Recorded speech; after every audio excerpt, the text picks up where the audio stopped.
All right, I'm playing aftercooler dentistry here today. So this is the air-to-air aftercooler out of number 2. I put some test plates on it and checked it. We have low boost problems on it, and the 2 top corners are leaking. Now, we have repaired these before. I just don't think we did a good enough job. We didn't get it cleaned out in there enough so that it had enough Terrell putty on it to seal. I've used the Terrell putty before.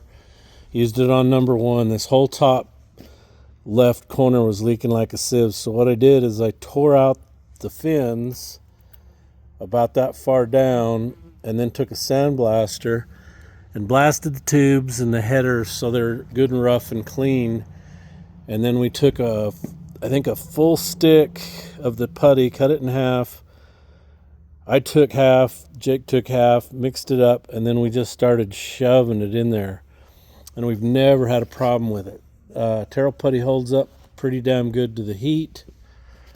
But this thing took a really hard hit quite a few years ago, if you remember the video, where I had a camera on the back of number 1. Jake was coming up on me to push, and I let the can down, and I nailed a solid rock, and it stalled the scraper out. And he hit me hard. The dust just flew out of the radiator on this.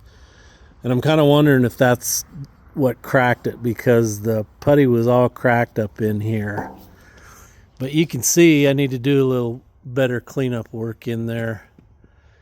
And I may have to take the blaster in there after I get the pieces out and really rough that up, and then that JB weld will stick to it. And then this has to go back on and get welded on, but you have to be careful welding with this putty, otherwise you're going to ruin it. So we'll have to come up with a way to fix that.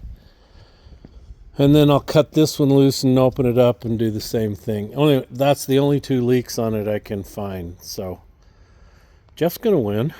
You just watch. I'll win.